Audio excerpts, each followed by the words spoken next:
Le Flash Info avec Claire Younsi.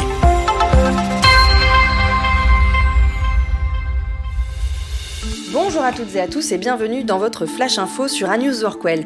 À la une de l'actualité, les reconversions d'immeubles de bureaux vides en logements peinent encore à se généraliser en Île-de-France. Malgré les objectifs ambitieux fixés par des acteurs du secteur, comme la transformation de 500 000 m² de bureaux en logements entre 2018 et 2022, aucun chiffre officiel n'atteste de l'atteinte de cet objectif. Toutefois, Joachim Hazan, président de Novaxia, se veut optimiste, annonçant la création de 25 000 logements à partir de bureaux vacants. Selon lui, la période 2025-2030 marquera un tournant avec une crise du marché des bureaux qui pourrait permettre de réhabiliter ou démolir partiellement ces espaces. En Île-de-France, le volume de bureaux vides a franchi les 5,64 millions de mètres carrés et pourrait atteindre les 10 millions d'ici 2030. Ce phénomène touche aussi les grandes métropoles régionales. Si la France fait face à un besoin urgent de logements, environ 500 000 par an, l'Observatoire régional de l'immobilier d'entreprise estime que jusqu'à 150 000 logements pourraient être créés en Île-de-France à partir de bureaux inoccupés.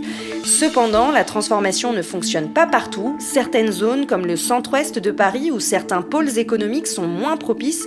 De plus, le financement reste un obstacle majeur. Pour encourager ce recyclage immobilier, des prêts garantis par l'État pourraient être envisagés. Malgré le potentiel, les élus locaux restent prudents.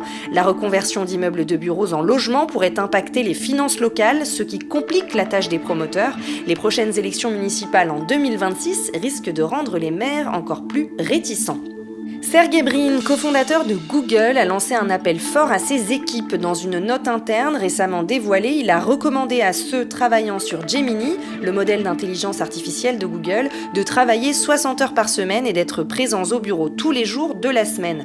Selon Brin, c'est le rythme optimal pour maximiser la productivité dans la course à l'intelligence artificielle générale, une IA capable de réaliser toutes les tâches cognitives humaines. Il ajoute que la compétition dans ce domaine s'est accélérée et pour Google, il est essentiel de reprendre la tête de cette course, surtout après avoir perdu du terrain face à des entreprises comme OpenAI et son modèle ChatGPT.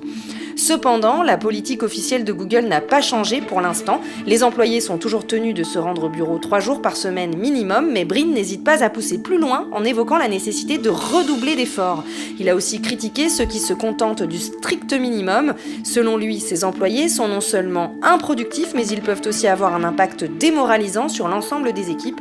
Brin appelle donc à une implication maximale. Pour lui, Google dispose de tous les atouts pour gagner cette bataille de l'IA, mais cela nécessitera une mobilisation totale des troupes. La pression monte donc chez Google, alors que l'intelligence artificielle devient plus que jamais un enjeu stratégique majeur pour l'entreprise.